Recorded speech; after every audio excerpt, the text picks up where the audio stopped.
estructura básica de nuestros aminoácidos. Y vimos que todos ellos comparten una estructura química común, ¿verdad?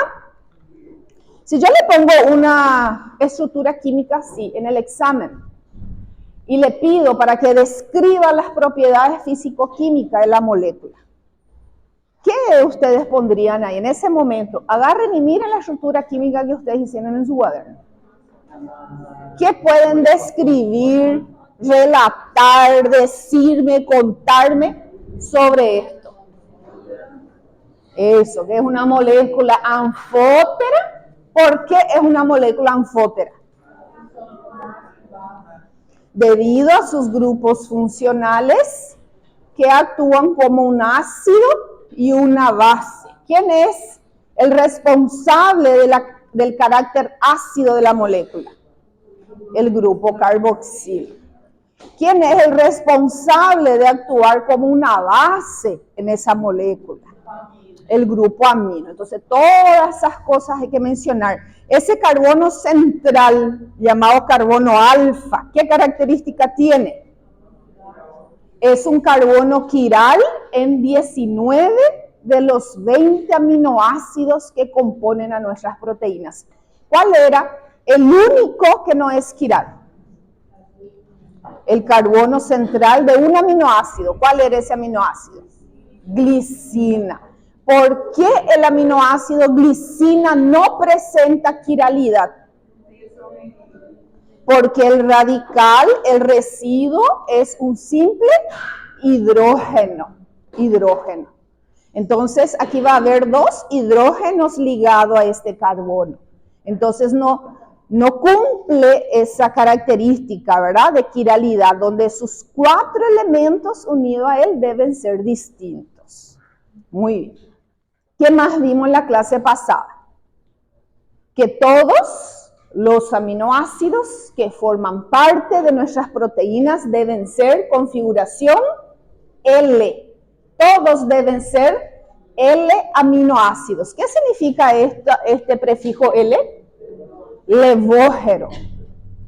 Es la posición del grupo amino referente al carbono quiral, al carbono central, ¿verdad? Él puede estar en esa posición o en esta.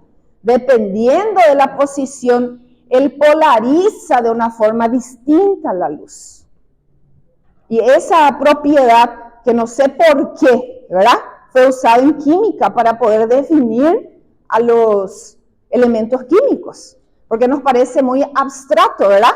Una luz polarizada que atraviesa el compuesto que contiene esta sustancia. Puede ser a la derecha, son compuestos de estrógeno, o puede ser a la izquierda, compuestos levógenos. El que hizo esa clasificación, esa nomenclatura, parece que no tenía mucha didáctica, vamos a decir así. Entonces, ¿por qué deben ser L aminoácidos? Había una condición. ¿Por qué tiene que ser L aminoácido? Porque solamente así ellos podrán unirse unos a otros y formar el enlace peptídico. El enlace peptídico que une a estos elementos para formar un dipéptido, un tripéptido, un oligopéptido o las proteínas. Solamente en forma L ellos podrán unirse a través de un enlace peptídico. Y ese es el enlace de ellos. Así como vimos el enlace covalente de los carbohidratos. ¿Cómo se llamaba ese enlace de los carbohidratos? O glucosídico. Entonces hay un enlace característico entre ellos, ¿verdad? Y el enlace característico de los ácidos grasos, éster. Y para ese enlace éster hay una enzima que rompe. Para ese enlace O-glucosídico hay una enzima que rompe. Y para estos enlaces peptídicos van a haber varias enzimas también que rompen el enlace peptídico, como las peptidasas, tripsina, quimiotripsina, carboxipeptidasa, elastasas, ¿verdad? Va a haber un montón ahí de enzimas características especializadas en romper ese enlace peptídico. Vamos a mirar un poquito lo que es el enlace peptídico.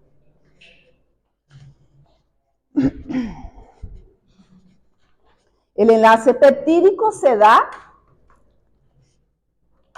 por la porción del grupo carboxilo de un aminoácido y la porción amino de otro aminoácido. Se va a formar una moleculita de agua, va a haber una deshidratación allí, y el carbono de ese grupo carboxilo se va a unir al nitrógeno del grupo amino de otro aminoácido. Ese es el enlace peptídico. Y así sucesivamente se van a poder unir. Ese grupo carboxilo de ese segundo aminoácido va a formar el enlace peptídico con el siguiente. Y así sucesivamente para formar a nuestras proteínas. Nosotros tenemos sustancias formadas por un aminoácido. Son las sustancias amínicas.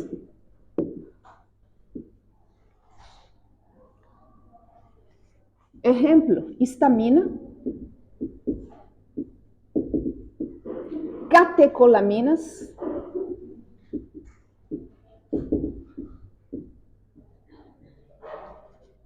serotonina,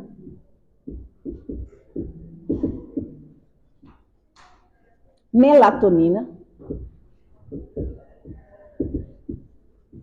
melanina,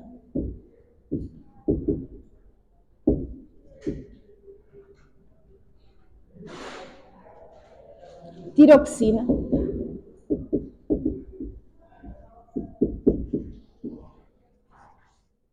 todo esto son sustancias con extraordinarias funciones biológicas en nuestra célula y están formados por un solo aminoácido. Un solo aminoácido.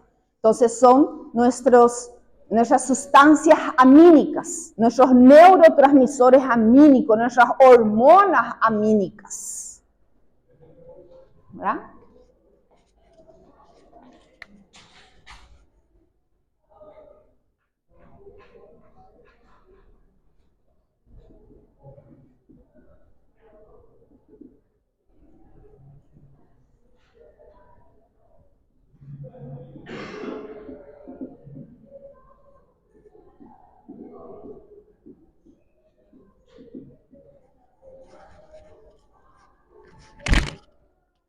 Entonces hay muchísimos aminoácidos que van a trabajar de una forma así, solita, única, en su forma de monómeros, vamos a decir así, ¿verdad? Un aminoácido, un monómero.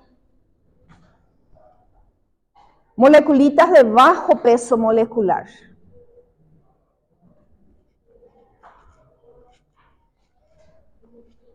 Tenemos también, entonces, sustancias químicas formadas por dos aminoácidos. ¿Cómo se llamaría una sustancia química formada por dos aminoácidos? Dipéptido, ¿verdad? Entonces acá tenemos un dipéptido. No sé si ya notamos esto en la clase pasada, ¿no? Un dipéptido. Vamos a ver algún dipéptido acá para mencionar. Tenemos un dipéptido muy importante. Nuestro cuerpo fabrica eso, fabrica nuestro cerebro, fabrica nuestro corazón, fabrica el hígado y en los varones en los testículos. Es un dipéptido muy importante para poder metabolizar a los ácidos grasos de cadena media a larga dentro de la mitocondria. Actúa como una coenzima y está formado por dos aminoácidos esenciales que nuestro cuerpo necesita para poder fabricar ese dipéptido, y es la L-carnitina.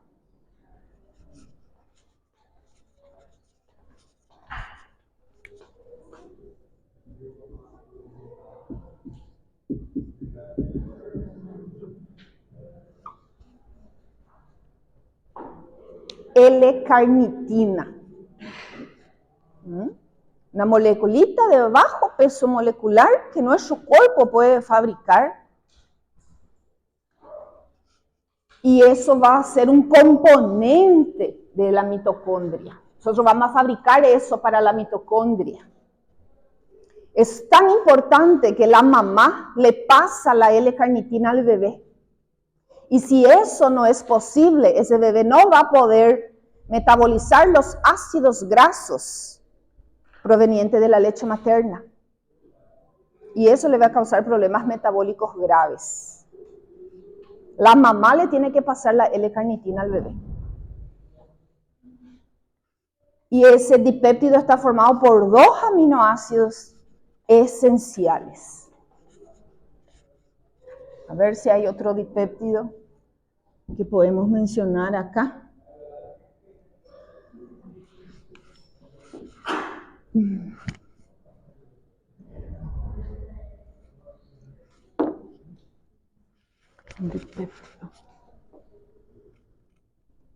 Después tenemos tripéptidos, 3 aminoácidos, tripéptidos.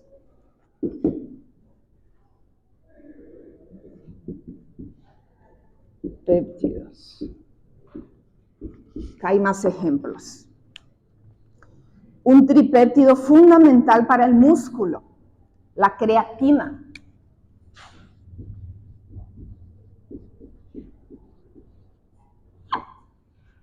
Todo el mundo dice la creatina es una proteína. No es una proteína, la creatina es un tripéptido. Son aminoácidos, 3 aminoácidos juntos, que el músculo va a fabricar a partir de 3 aminoácidos esenciales. Y la creatina, ella es un reservorio de grupos fosfato. Ella se va a fosforilar y va a quedar en forma de fosfocreatina.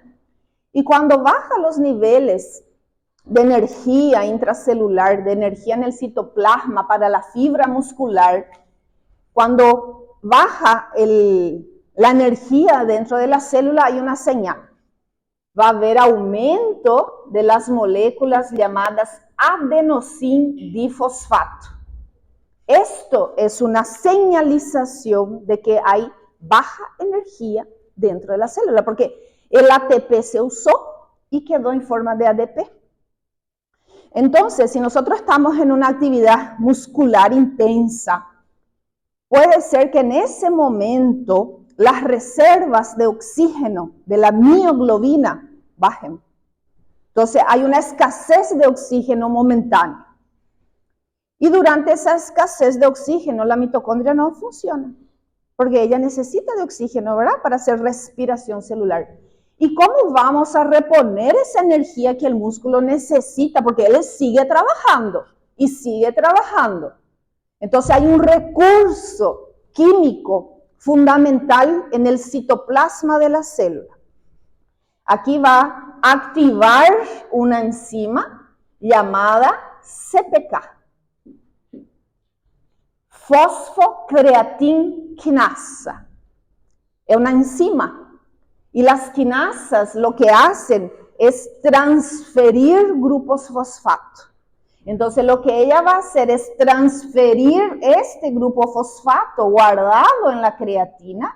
Esa es su función, guardar grupo fosfato. Y esta enzima va a agarrar este grupo fosfato y va a poner acá. Y se va a transformar en ATP.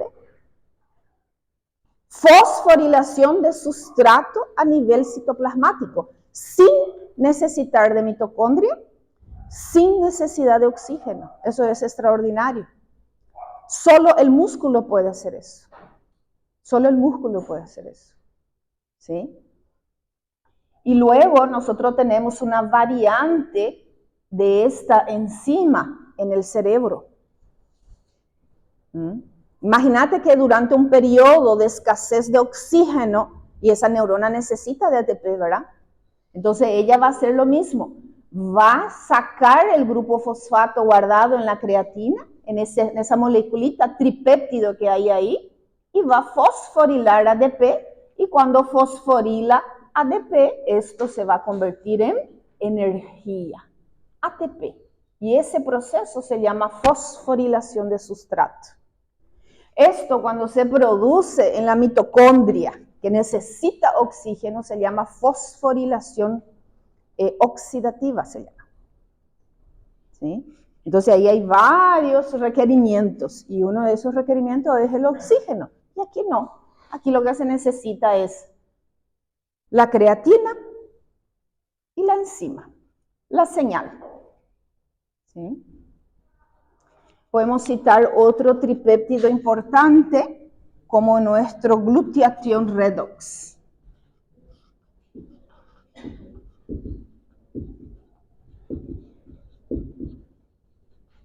Nuestro sistema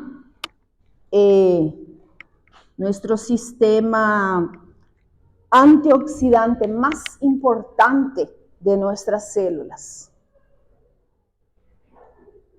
Glutathione redox, formado por 3 aminoácidos. Podemos citar también aquí la TRH, nuestra hormona liberadora de tirotropina, fabricada en el hipotálamo, que va a ejercer su función en la adenohipófisis para que la adenohipófisis libere la TSH, la hormona estimuladora de la tiroides. Para que se libere la TSH, ella necesita una señal. Y es una neurohormona. Y esa neurohormona se llama TRH. Es fabricada en el hipotálamo. Y ella está formada por 3 aminoácidos. Es un tripéptido también.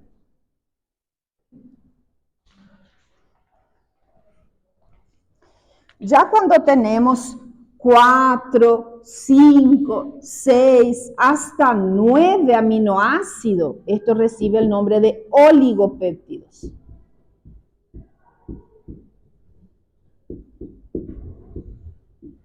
Oligopéptidos. Entonces ahí hay algunos ejemplos que podemos citar. Por ejemplo, hormonas como la oxitocina y la ADH, que es la vasopresina. Ellas tienen 9 aminoácidos. Podemos citar ahí podemos citar ahí, a ver, otro de menos de 10, porque a partir de 10 ya es polipeptídico.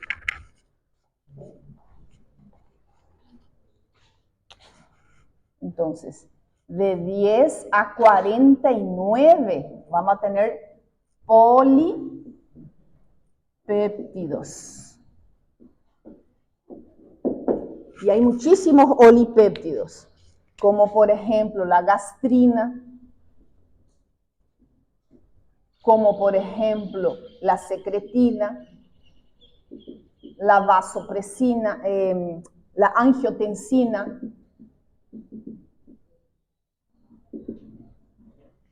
el glucagón, que tiene 29 aminoácidos.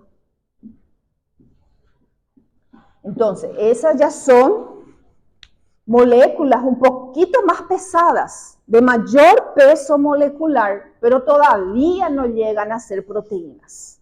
Son llamadas polipeptídicas, las que tienen 10, 12, 15, 20, 30, 40 aminoácidos. Cuando llega a 50, entonces todas aquellas moléculas de 50 para arriba van a llamarse proteínas.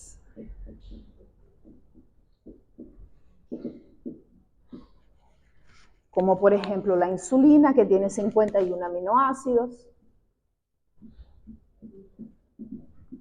La hemoglobina, que tiene más de 500 aminoácidos.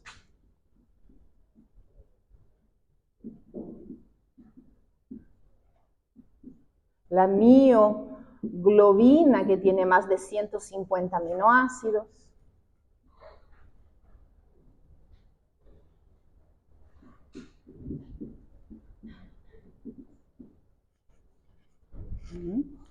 Entonces así sería la clasificación de nuestros compuestos peptídicos de acuerdo a la cantidad que podrían tener, ¿verdad?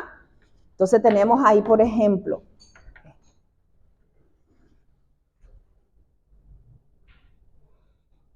amínicos, dipéptidos, tripéptidos, y a partir de 4 para 9 ya se usa la palabra oligopéptidos.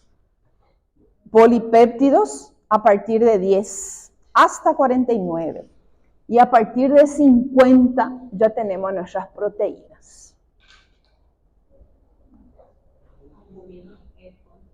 Proteína. Albúminas son más de 100 aminoácidos. Sí, son ya proteínas grandes, ¿verdad? Entonces, ¿cómo ellos se van a unir para formar estos compuestos? A través del enlace peptídico, que es un enlace fuerte, es un enlace característico, muy estable. Se necesita de una enzima para poder romper esto. Esas enzimas recibieron el nombre genérico de peptidasas o proteasas. Entonces, ¿qué sería una peptidasa?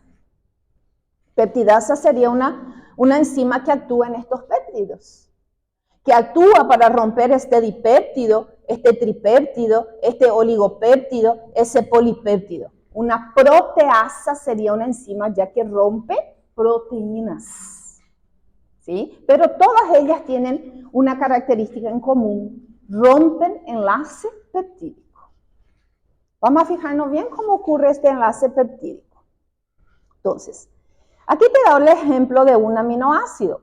Tenés tu carbono quiral, tu grupo amino, tu radical, tu hidrógeno y el grupo carboxilo. Este es un aminoácido. Y aquí al ladito tenés otro aminoácido igualito, ¿sí? Entonces, este grupo carboxilo de este aminoácido aquí que empieza, que está en ese extremo, va a interactuar con este aminoácido, con este grupo amino de este aminoácido, justamente porque él es un L-aminoácido. Porque si él fuese un D-aminoácido, ¿cómo iba a estar este grupo amino acá? Aquí, de ese lado. Entonces no se iba a poder formar ese enlace peptídico, ¿sí? Solamente cuando ellos están en configuración L. ¿Qué pasaría si este aminoácido es un D-aminoácido? Este grupo iba a estar acá. Y no, el enlace peptídico no se da entre los grupos aminos. Se da entre el grupo carboxilo y el grupo amino. Entonces, esta hidroxila, se va a perder esta hidroxila con uno de estos hidrógenos. Entonces, el grupo carboxilo de un aminoácido pierde la hidroxila y el grupo amino pierde uno de sus hidrógenos. Esa es la formulita, la estructurita del agua. Entonces salió la hidroxila con uno de estos hidrógenos y ahí está la moleculita de agua. Entonces, ¿qué quedó acá? Quedó este carbono con este grupo carbonilo acá, ¿verdad?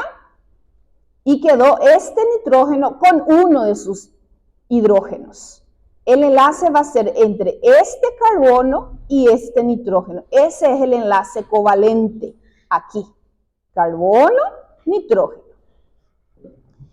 La posición de estos elementos puede ser cis o puede ser trans. Entonces, ¿qué sería un enlace configuración cis? Que estos elementos, el oxígeno y el hidrógeno, estarían en la misma posición, para arriba o para abajo del plano. Eso sería el cis. Pero eso no permite la acción de la proteasa. Si esos elementos están hacia arriba o hacia abajo, que sería una configuración cis, la proteasa no va a poder actuar. Entonces el enlace peptídico tiene que ser trans. Y ese es lo que ustedes están viendo acá, un enlace trans, donde el elemento del carbono quedó acá por debajo del plano y este hidrógeno de este nitrógeno quedó arriba. Posiciones distintas. Miren acá el otro ejemplo. Posiciones distintas. Ese enlace tiene configuración trans. Posiciones opuestas, ¿verdad? Solo así puede actuar la enzima proteolítica de hidrólisis aquí. ¿Sí? Entonces vamos a ver la formación de ese enlace y vamos a ver cómo queda ahí el enlace peptídico. ¿Posición cis o posición trans? Trans. ¿Cómo son aquí? Este es un enlace peptídico, trans. Este es un enlace peptídico, trans. Este es un enlace peptídico. Este es un enlace peptídico.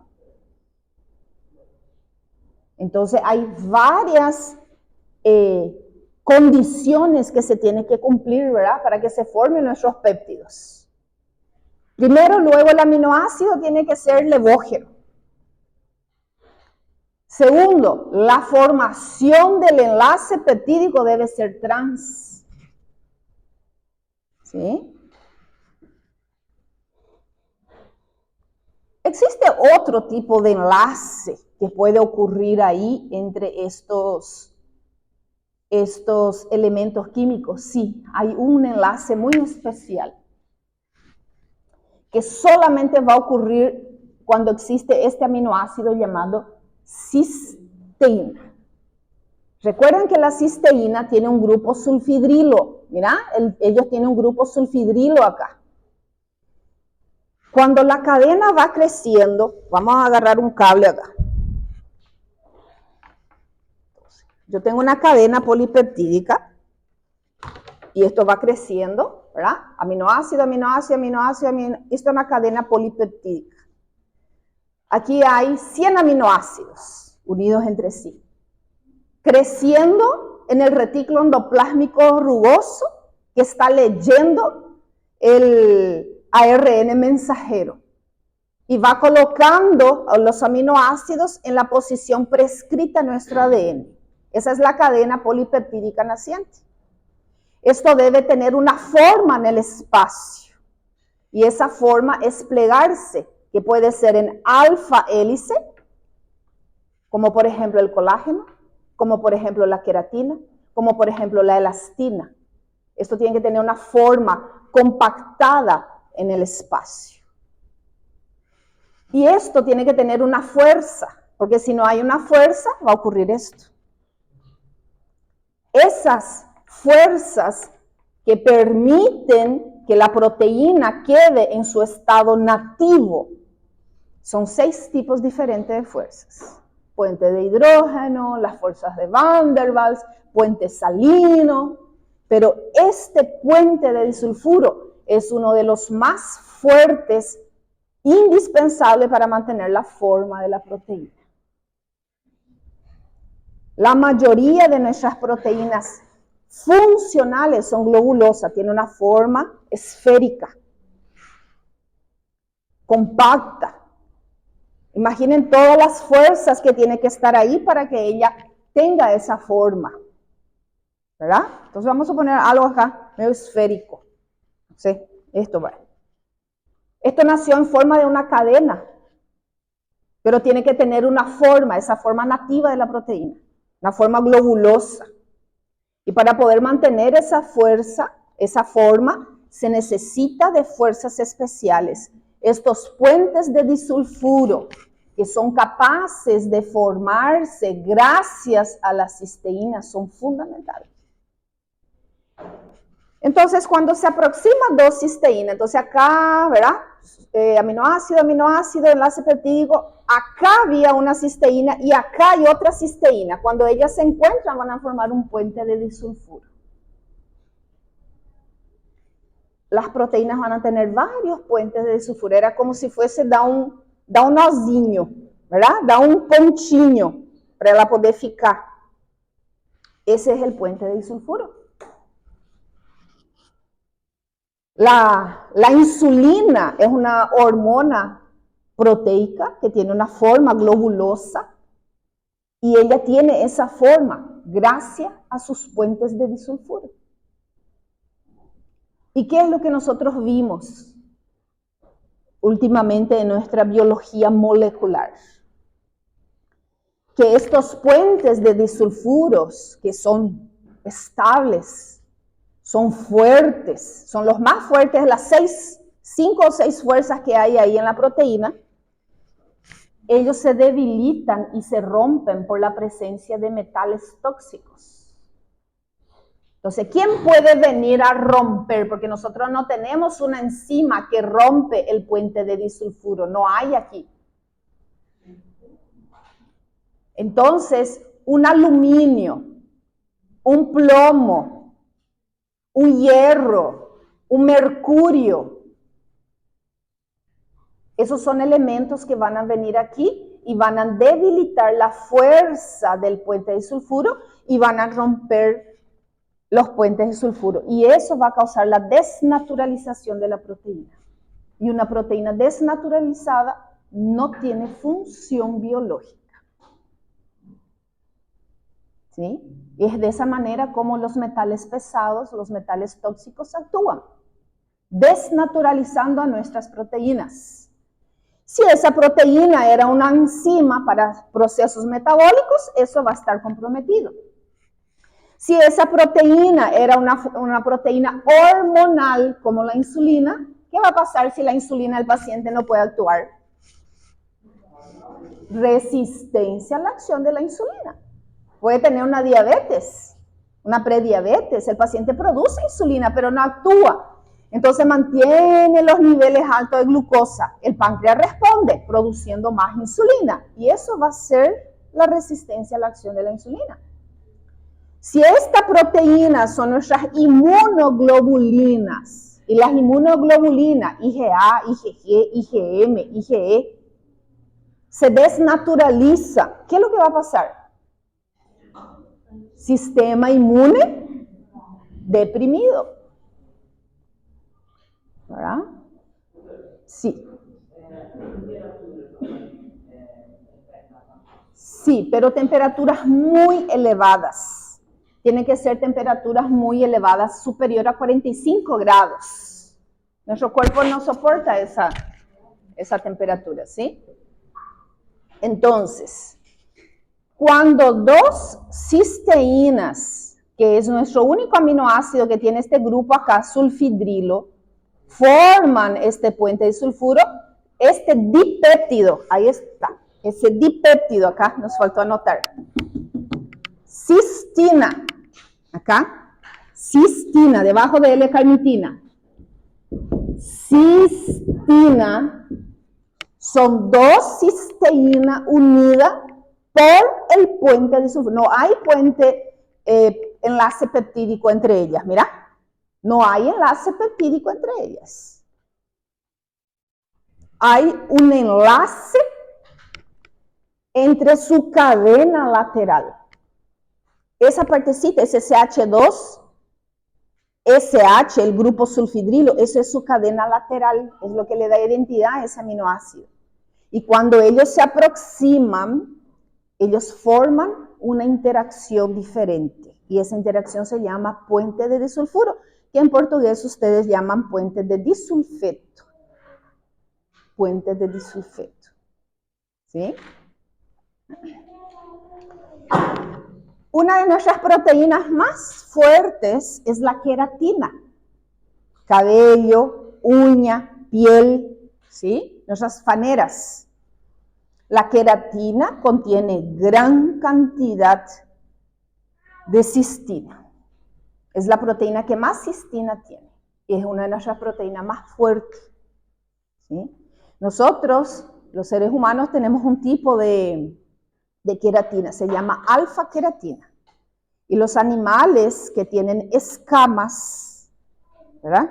Ellos tienen una queratina diferente, más fuerte todavía, justamente por mayor puentes de disulfuro. Se llama beta-queratina.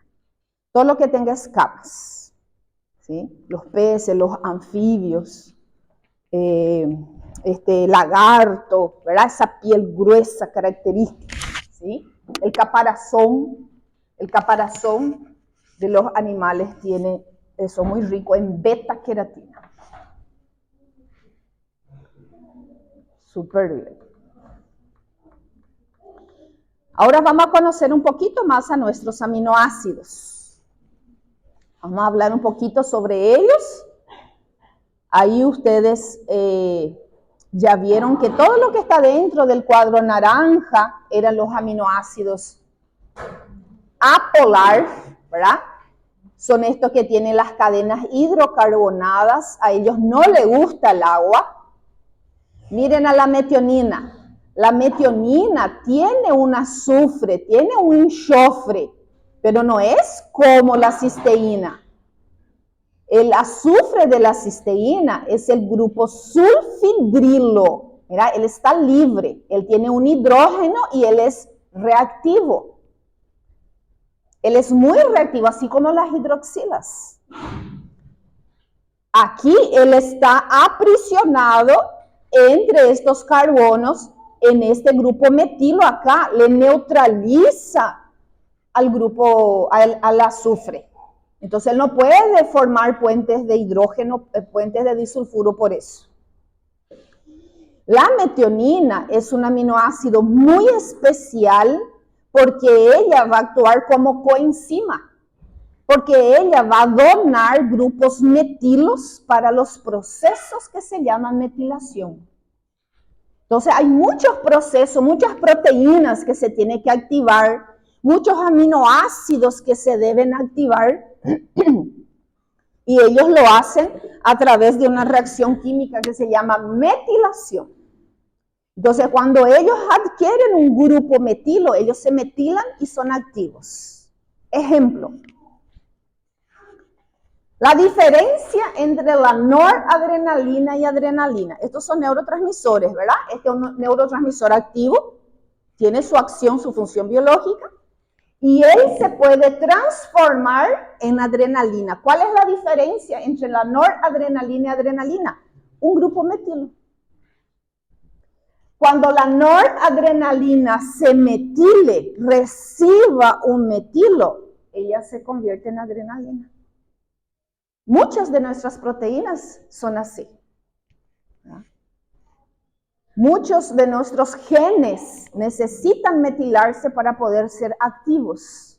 Y la metionina es un aminoácido coringa, comodín, porque él va a actuar como una coenzima, entregando ese grupo metilo. Porque el grupo sulfidrilo allí, entre ellos dos, hay un enlace de alta energía que se llama tioéster. Y él va a ser utilizado para poder entregar ese grupo metilo a los compuestos químicos. ¿Sí? Entonces acá no se puede ver, pero aquí hay un enlace de alta energía llamado tioéster. La coenzima A también tiene ese enlace de alta energía y por eso ella se puede unir a elementos químicos, porque hay un enlace de alta energía. Y ese enlace de alta energía, él va a utilizar para poder entregar grupos metilos en las reacciones de metilación. Entonces vimos que todo esto son aminoácidos alifáticos, ¿verdad? Miren ahí la tabla que ustedes hicieron, la clasificación que ustedes hicieron. Y dentro de estos apolares había dos que son aromáticos. Recordando que hay 3 aromáticos. Este también es aromático. La tirosina también es aromático, pero la tiroxina es polar. Y estos dos, fenilalanina y triptófano, son apolares. ¿Cómo era la abreviatura del triptófano? TRY. ¿Y de la fenilalanina? PHE, fenilalanina. La fenilalanina es precursora de la tirosina. Miren la fenilalanina y miren la tirosina. Esta hidroxila es la diferencia, ¿ven? Solo allí. La fenilalanina es un aminoácido esencial. Nosotros no podemos fabricar, tenemos que comer. Muy rica en los alimentos de origen animal y vegetal, alimentos ricos en proteínas. Nuestro cuerpo debe ser capaz de transformar la fenilalanina en tirosina, porque la tirosina es precursora de la hormona de la tiroide. La tirosina es la precursora de todas las catecolaminas. La tirosina es la precursora de nuestro pigmento, de nuestro factor protector de la piel, la melanina. ¿Sí? Entonces, para poder fabricar todo esto, nuestro cuerpo tiene que transformar la fenilalanina en tirosina. La tiroides, sí. Sí, y hay un defecto genético para completar, ¿verdad? Una persona puede nacer con la ausencia de esa enzima que convierte la fenilalanina en tirosina. Y esa es la enfermedad llamada fenilcetonuria, que se hace el diagnóstico a través del test del piecito. Entonces, ¿qué va a pasar con ese niño, con ese bebé que nace sin esa enzima? Va a tener deficiencia de esto, va a tener deficiencia de esto, van a ser niños más blancos, rubios, de ojos claros, y van a tener la deficiencia de esto. ¿Sí?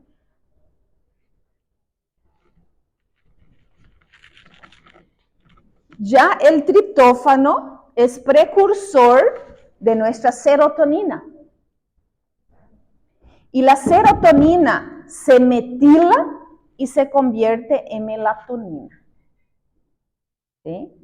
La serotonina activada, metilada, es la melatonina. Y todos esos tienen un precursor en común, el triptófano. Sí, serotonina, triptófano, serotonina, melatonina. Entonces, y tenemos que saber que esa conversión en nuestro cerebro no es nada comparado con lo que produce nuestro intestino. Nuestro intestino produce el 90% de toda la serotonina de nuestro cuerpo. Y la serotonina que fabrica nuestro cerebro se convierte en melatonina y no pasa la barrera hematocefálica, queda en el cerebro. La serotonina o la melatonina que nosotros medimos en la sangre no es del cerebro, es producida en el intestino.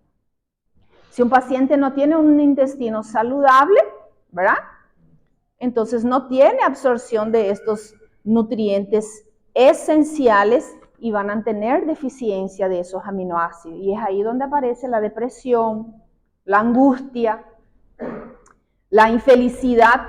¿Por qué? Porque esas son las hormonas de la felicidad, del bienestar, que regula el sueño, la vigilia, que regula la temperatura corporal y hasta el hambre, ¿verdad? Entonces ellos tienen diversas funciones. La melatonina es nuestro segundo antioxidante natural después del glutathione redox. Este es el más abundante y más importante. Y le sigue la melatonina. Entonces ya habíamos hablado de eso una vez, aquellos pacientitos que toman los fármacos para dormir. Ellos están dopados, ellos están off. Su cerebro no funciona en off. El paciente que toma esos medicamentos para poder dormir no fabrica esto ni esto en su cerebro. Por eso al día siguiente cuando levanta está todo así, está dopado legalmente. Y no puede rendir lo que tiene que rendir.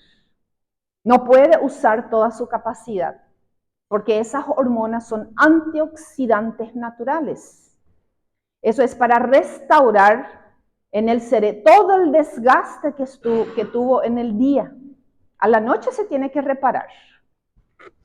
Cuando esta serotonina se convierte en melatonina, es la señal para fabricar la hormona del crecimiento. ¿Dónde se fabrica la hormona del crecimiento? En el cerebro, en la adenohipófisis. ¿Y para qué sirve la hormona del crecimiento en un paciente adulto? Para reparar su cuerpo, para hacer reciclado de proteínas.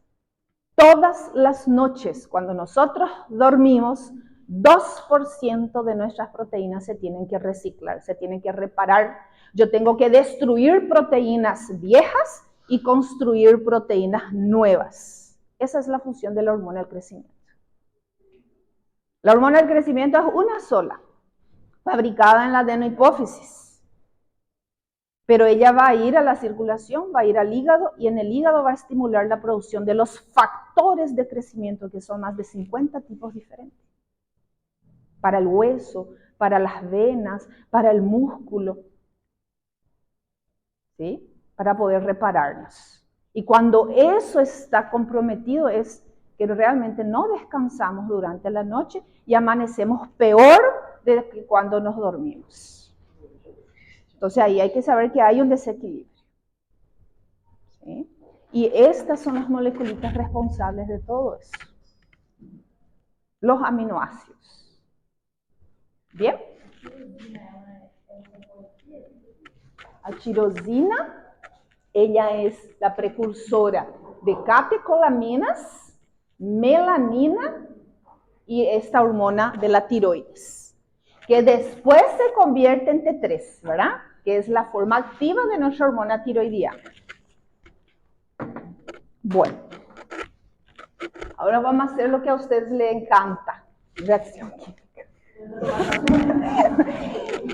Serviram ya tu café, Thaisa. Serviram más tu café.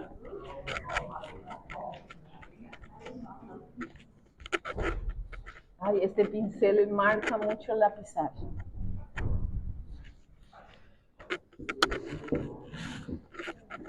Vamos a mirar entonces esa conversión que yo estaba diciendo, ¿verdad? De nuestra fenilalanina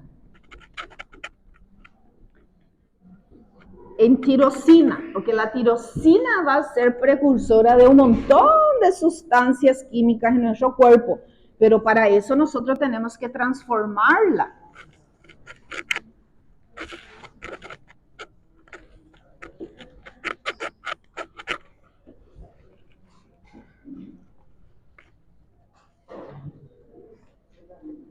Entonces van a anotar ahí en la pizarra quién va a copiar.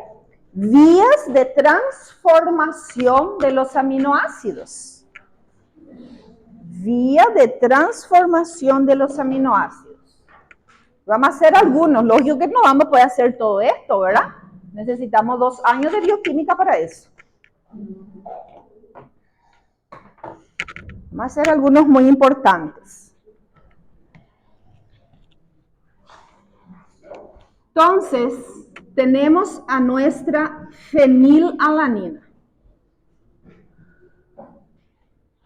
Miren allá la fenilalanina. Tenemos ahí nuestro carbono central, grupo carboxilo. Tenemos ahí nuestro grupo amino. Y tenemos nuestro radical. Vamos a acostumbrarnos siempre a hacer la estructura del aminoácido con el radical hacia abajo.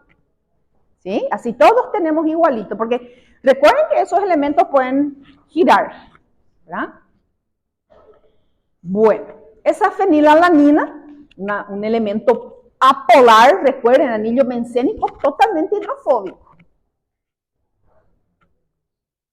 se va a convertir en un elemento hidrofílico, en un elemento polar, en un elemento muy reactivo, gracias a esa hidroxila que está aquí. Entonces, este compuesto se va a convertir en esto, en una reacción química. Entonces, vamos a poner aquí que en una reacción química irreversible, solo tiene un sentido, eso no puede volver más. En una reacción química irreversible, esta fenilalanina se va a convertir en tirosina. Por la acción de una enzima que se llama fenilalanina hidroxilasa. ¿Por qué? ¿Qué va a hacer la enzima? Va a hidroxilar, va a poner una hidroxila. Esa reacción química se llama hidroxilación. Entonces la enzima se va a llamar hidroxilasa. ¿Sí? Entonces la enzima se pone aquí arriba y ella se llama fenilalanina hidroxilasa.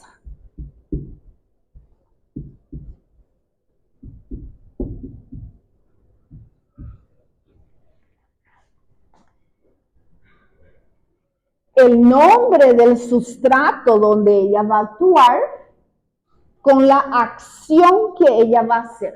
¿Qué ella va a hacer? Va a poner una hidroxila en el sustrato. Este es el sustrato. Este es el sustrato y este es el producto.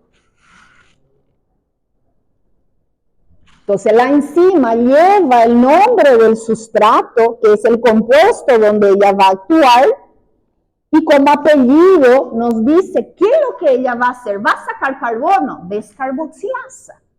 Va a hacer óxido reducción, reductasa, oxidasa. Va a poner una hidroxila, hidroxilasa. Va a transferir un grupo fosfato, quinasa. Esos van a ser los apellidos de las enzimas. Ustedes ya saben que las enzimas son re egoístas, ¿verdad? Que ellas no van a sacar nada de ella, ni un hidrógeno para poner acá. Y para eso necesita de coenzimas y cofactores. ¿Quién lo que va a dar a la fenilalanina hidroxilasa, la hidroxilasa que ella necesita? Una vitamina. Una vitamina indispensable para nuestro cerebro. Una vitamina que la mujer cuando piensa en querer gestar, planifica en querer gestar, tiene que consumir 3 meses antes esta vitamina. ¿Quién es? Ácido fólico. Ácido fólico. La forma activa de esa vitamina se llama tetrahidrobiopterina.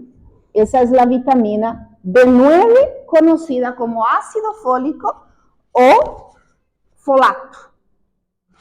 Tetrahidrobiopterina. También se la puede abreviar así. Tetrahidrobiopterina. Ácido fólico, B9.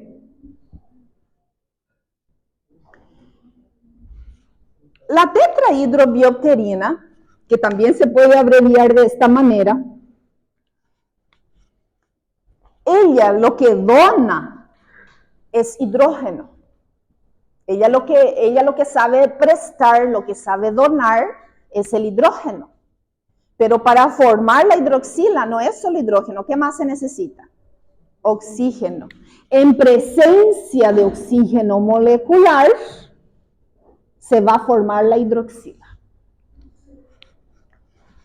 Coenzima, ¿y este qué sería? Cofactor. Ustedes ya saben la diferencia entre una coenzima y un cofactor. Una coenzima es una sustancia orgánica y un cofactor es una sustancia inorgánica.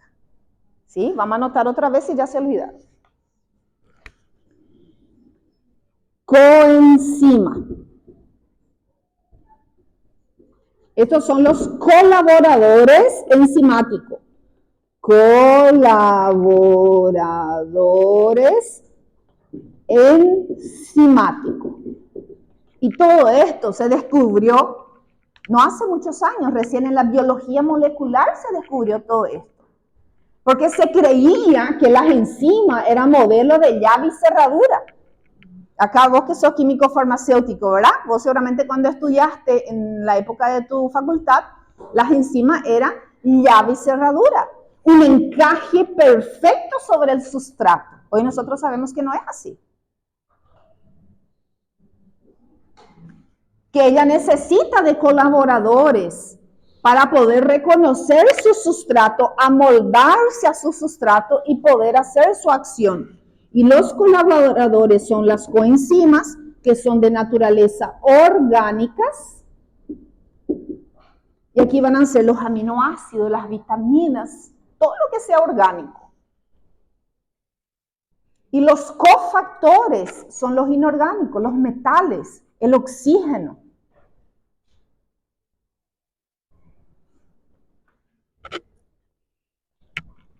Entonces aquí yo tengo cofactores. Son de naturaleza inorgánica. Entonces vamos a poner aquí vitaminas, aminoácidos, nuestros, este mundo de los terpenos que nosotros vimos, ¿sí? La coenzima Q10, ¿verdad? El pequequé, la astaxantina, todo eso eran terpenos. Ese mundo de los terpenos, ellos son especialistas en actuar como coenzimas. Coenzima Q10, su nombre dice todo. Y las inorgánicas podemos anotar a los minerales, magnesio, zinc, manganeso, potasio, calcio. Y podemos anotar aquí el oxígeno molecular, agua. Agua a veces es un cofactor, ¿verdad? ¿Cuál va a ser el cofactor de las hidrolasas? Agua. Necesita de agua para hidrolizar ese enlace. Ese es su ayudante, agua.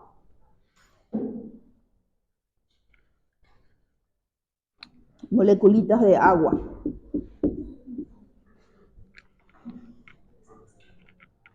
Entonces, la fenilalanina se convierte en tirosina por acción de la enzima fenilalanina hidroxilasa, que necesita la presencia de la tetrahidrobioterina, que es la forma activa de la vitamina B9, del ácido fólico, y oxígeno molecular, para que eso ocurra, para que se fabrique aquella hidroxila que estamos viendo aquí en el carbono 4 del anillo bencénico.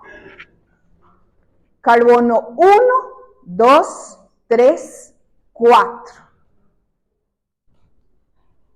Para poner esa hidroxila ahí, se necesita todo eso.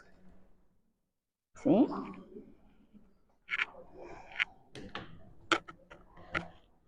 Cuando esa conversión no es posible, cuando hay un defecto genético y eso no es posible, se genera una enfermedad que se llama fenilcetonuria. Y vamos a anotar aquí que esta tiroxina es precursora de esos compuestos que nosotros estábamos mencionando ahí, ¿verdad? Ella es precursora de las catecolaminas. Ella es la precursora de la L-Dopa, el mismo medicamento, fármaco que le damos a los pacientes con Parkinson. La L-Dopa es el fármaco principal para los pacientes con Parkinson, porque justamente esa zona del cerebro que convierte la tirosina en L-Dopa por una hidroxilación otra vez, esa es la partecita del cerebro que está muriendo. Esta tirosina va a ser precursora para la tiroxina, que es la hormona T4, y la triyodotironina,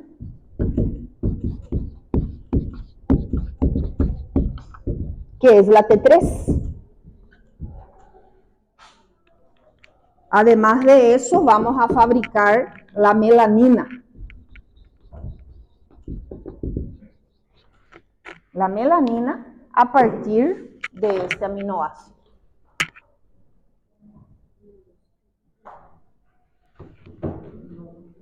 Entonces imaginen qué va a pasar con este niño, con este bebecito que nace por la ausencia parcial o total de esta enzima. Ese es el defecto genético.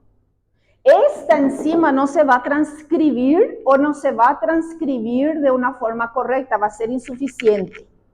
Imagínate un poco ese niño que nace con las deficiencias.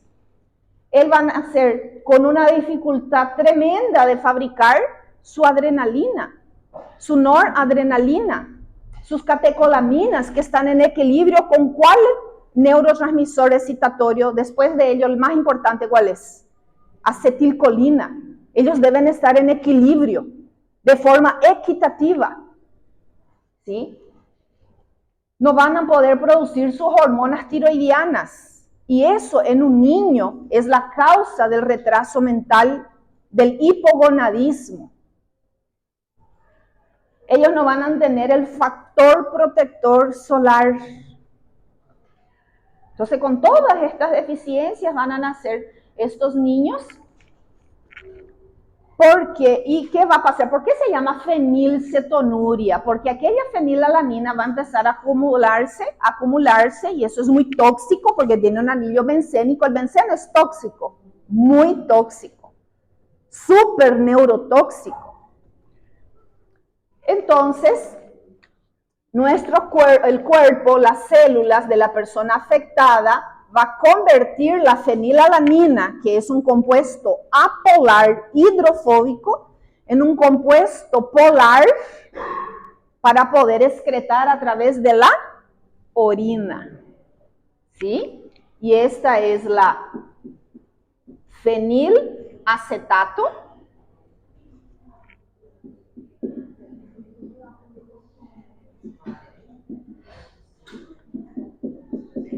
Fenilpiruvato y fenillactato. Todos son compuestos tóxicos si se acumulan en el cuerpo, pero por suerte se puede excretar a través de la orina. Lógico, con cierta dificultad. Va a quedar en el cuerpo y eso va a ser la causa de que el niño va a presentar un retraso mental si no diagnosticado y tratado a tiempo. Va a tener espasmos musculares. No va a tener los reflejos de un niño normal, ¿verdad? Viste que aquel test, ¿verdad? Del Apgar que se hace de los reflejos. Él no va a tener esos reflejos normales, ¿sí? Y esto se tiene que diagnosticar antes de los 30 días de nacido, el diagnóstico.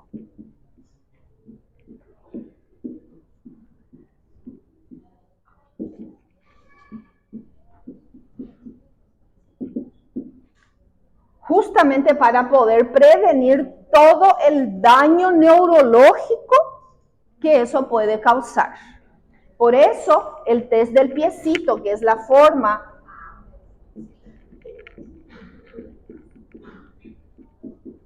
más común, ¿verdad?, de screening para detectar esto, el test del piecito, se hace entre 3 a 8 días de nacido. Lo ideal es en el 5.º día. En el 5.º día. El bebé tiene que mamar. El bebé tiene que tomar la leche materna, rica en fenilalanina. Ahí este proceso no va a ocurrir.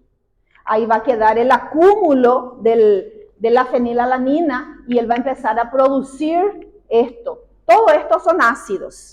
El bebé va a empezar a tener una acidez, va a empezar a devolver, va a tener un metabolismo totalmente afectado, no va a querer mamar, no va a querer succionar, va a empezar a tener un olor por el grupo bencénico, el olor del pipí del bebé, porque esto va a salir todo por la orina, ¿verdad? Vamos a poner aquí, excretado por la orina.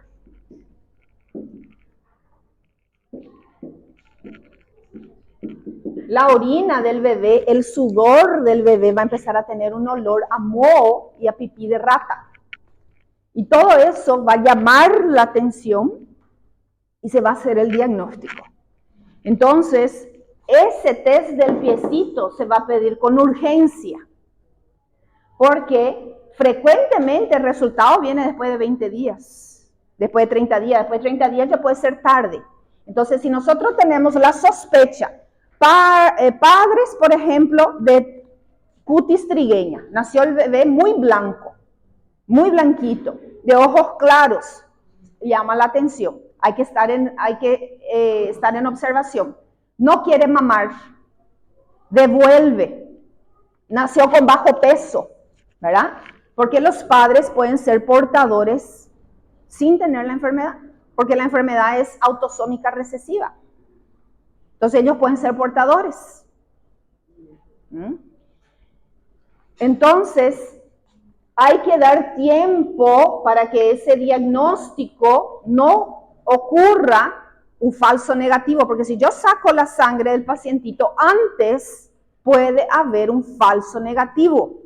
Me sale negativo porque no ocurrió toda esta vía metabólica todavía suficientemente.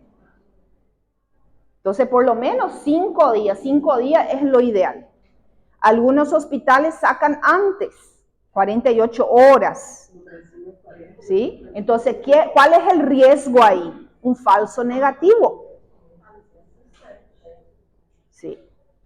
Doutora, sabe o que fazem lá? Pelo menos lá onde eu morava, né? A demanda por leite é tão grande, por leite, tudo que é leite que você possa imaginar.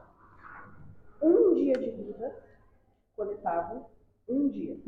Mas já a mãe assinando com ciência de que ela teria que voltar na unidade de saúde para fazer a recoleta. Resultado? Sim. Sim. Era nós lá com o carrinho da unidade, quando tinha casa. Doble gasto, doble, para quê? Os meus fizeram na maternidade. Sim, sim. Mas faz com quatro, você tem que esperar 48 horas para fazer. Bueno, y ahora ustedes saben que, ¿cuánto sería 5 días en horas? 72. 24 dividido 5, ¿cuánto sería? 96. Ah, más.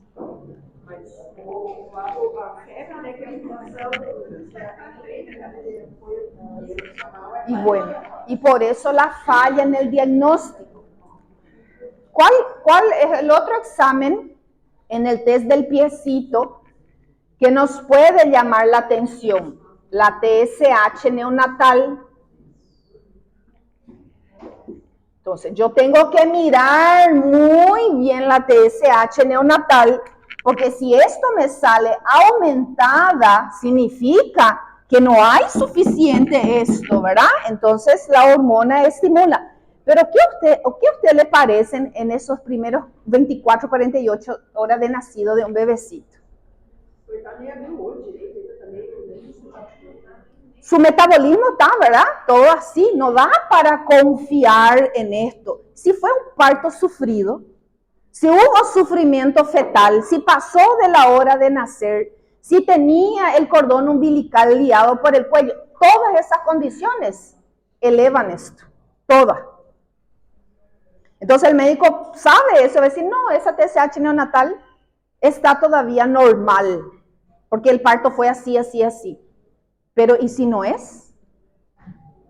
Entonces se tarda en el diagnóstico, y el test del diagnóstico del piecito no es solo para la fenilcetonuria, es para 8 a 10 enfermedades.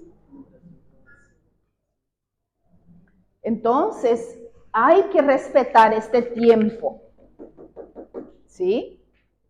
Acá, en IPS, ¿verdad? Que tenemos acá nuestro centro de maternidad más importante en IPS, y Los Ángeles, donde ustedes se van a ir a hacer su pasantía ginecológica y pediátrica, 8 días es el tiempo de coleta.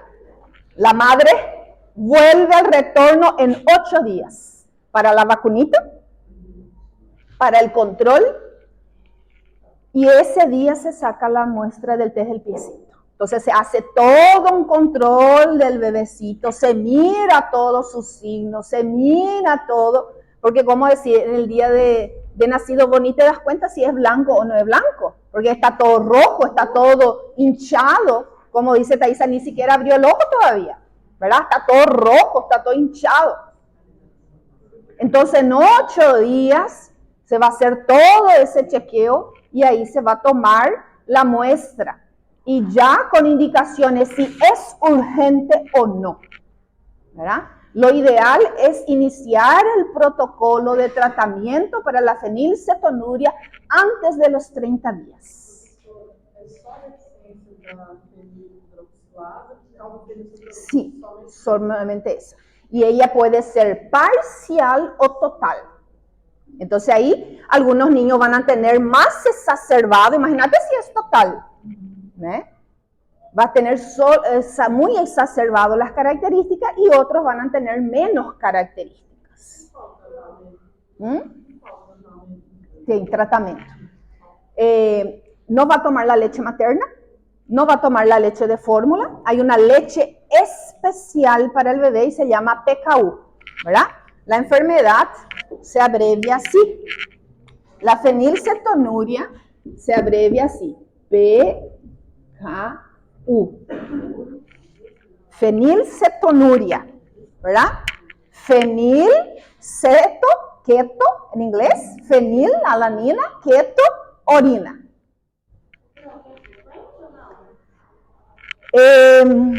Acá en Paraguay no es muy frecuente, pero hay países que sí es muy frecuente. Y en Brasil, por ejemplo, el gobierno da la leche, provee la leche. Acá en Paraguay no provee la leche y cuesta casi 400.000 guaraní una lata. Una lata. Que creo que dura 1 o 2 semanas. No sé cuánto dura una lata de leche para un bebé. Una semana.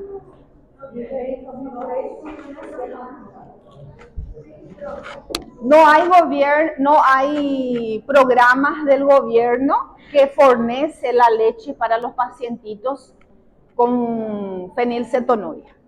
Sí hay programas que le provee pañal, que le provee otras cosas, pero la leche no. ¿Sí? Então, a fenilalanina, quando não tem aquela enzima lá, daí... Ela não se transforma em tirosina. Daí se transforma naqueles outros. Isso, vai começar a acumular a fenilalanina na célula. Isso aqui é muito tóxico. En un mecanismo de defensa, la célula va a buscar otras vías metabólicas para desechar esto. Y hay estas vías. E tudo isso aqui sai na urina, tá? E foi um médico, um pediatra que encontrou isso. Ele é tóxico do mesmo jeito. Ele causa acidez no corpo do bebê.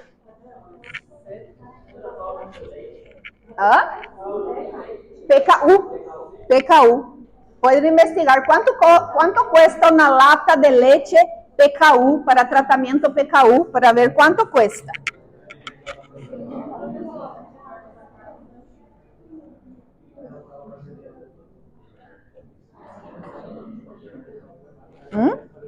Quem me perguntou? Quem me chamou? Por que a amostra tem que ser diretamente do pé?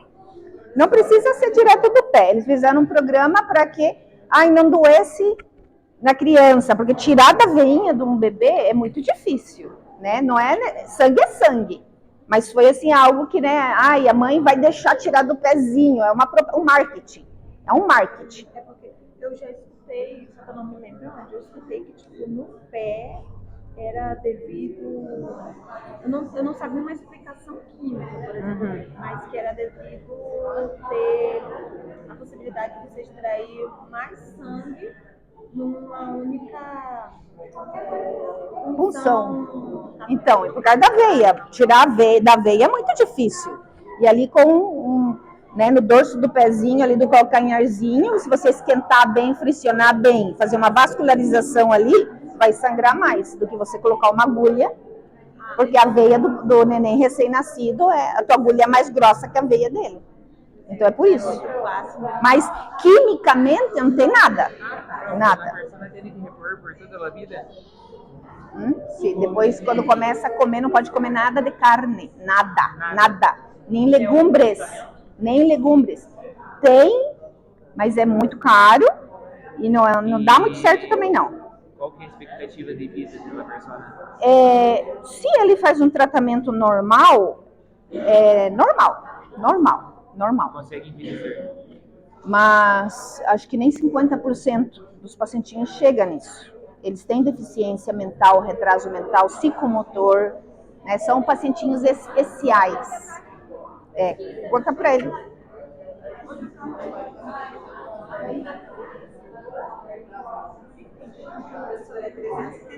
Tá vendo? Então é mais de 400 mil guarani aqui? Sim, sim. Sim. Bueno, acá con Larissa, né? Como que é o teu nome? Idamara. 375 reais uma lata de 500 gramas. 375, como eu falei para vocês, custa mais de 400 mil guaraníes uma lata. Y no es todo el programa de todos los gobiernos en Brasil que da. No es en todo Brasil que da esto. En Paraguay ninguno da, ninguna parte. Pero, bueno, ¿y qué pasa cuando crece ya el niño? Cuando empieza a comer, no va a poder comer nunca carne en su vida.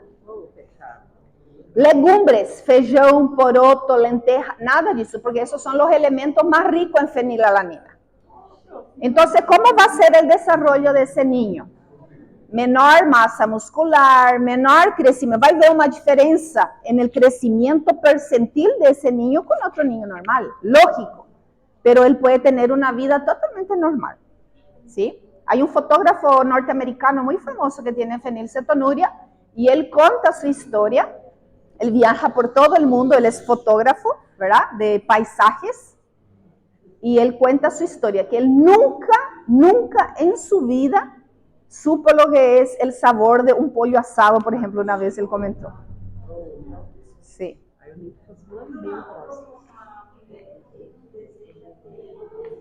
Uhum. Sí, tem um mapeamento genético prenatal, que são essas doenças mais frequentes, ¿verdad? E, por exemplo, essa desde o piecito sale 4 dessas doenças. Uma delas é a fenilcetonúria, fibrose quística, né? Fala aqui com a nutricionista. Fala aqui com a nutricionista. Sim, uma dieta pobre em proteínas, né? Aí tem uma lista, né, de proteínas que pode usar que são baixas em fenilalanina. Sim. Os alimentos não podem, o que acontece? E vai começar a acumular isso aí e vai causar neuroinflamação, vai dar problema no músculo, vai dar problema na tireoide. Pro resto da vida. Sim. Tem um medicamento que toma e que ajuda nessa conversão, mas é muito caro. Muito gostoso. No Brasil, a gente só descobre com o teste do pezinho. Então, no caso, o bebê nasce, vai estar amamentando. Vai mamar, tem que mamar. Porque tem que ocorrer esse metabolismo ali para a gente poder diagnosticar. Tem que ter essas alterações. Só depois do teste do pezinho, o ideal seria no quinto dia. O resultado vai vir mais ou menos em 12 a 15 dias. Se o neném tem fenilcetonúria, ele já vai estar apresentando o